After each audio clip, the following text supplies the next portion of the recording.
You know, when EPA was established in 1970, it was driven largely by the passage of the Clean Air Act, which was an air issue. As the National Program Director for the Air, Climate, Energy, program, which we call ACE in government acronym, I have a diverse program that looks at health effects, control technologies, atmospheric modeling, etc. It is a large EPA-sponsored program, and the Glacier Center is part of our extramural supported programs. Glacier is the Great Lakes Air Center for Integrated Environmental Research.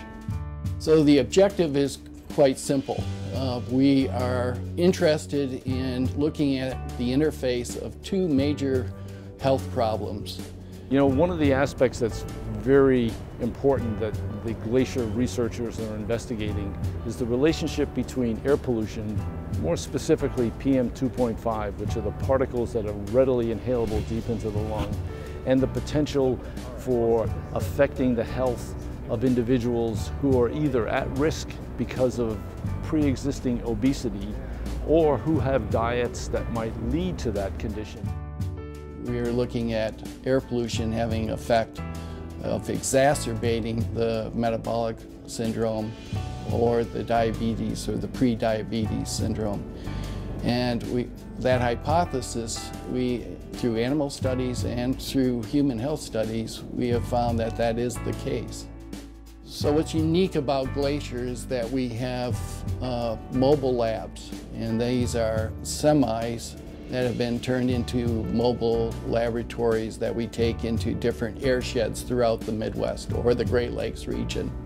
A mobile lab that we use, one for coarse particle exposures and one for fine particles, is entirely unique in the world. And without it, the whole type of research could not be performed.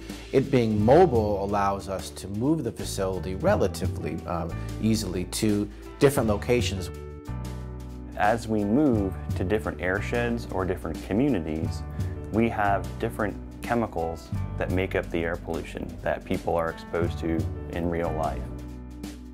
So we're able to take our mobile laboratories to specific air sheds, whether we have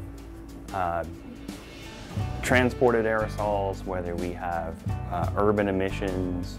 We're able to characterize these in a real-world environment that people are exposed to in that instant, on that day that we're doing a study within the community, are the same pollutants that are being brought into, through our inlet, our mobile lab, and into the exposure chambers where we have either human subjects or animals.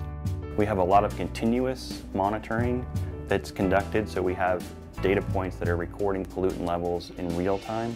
We also have other filters that are collecting integrated samples of the exposure for each of the studies, and then those samples get archived, are taken back to the laboratory. So after our field study is conducted, we're able to do analysis on the filters in our laboratory at the University of Michigan.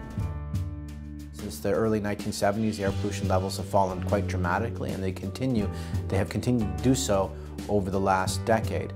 And in conjunction with that, we've seen a reduction in mortality in direct relation to the amount that air pollution has been reduced.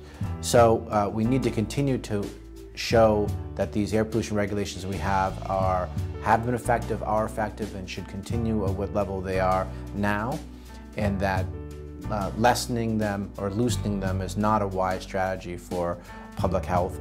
All of the gains that have been made since the Clean Air Act have been driven by health studies and the regulatory process. So every 5 years we have to do that evaluation. To do that evaluation we need data, we need science, and the kind of work that the Glacier folks are doing was unimaginable 20 years ago.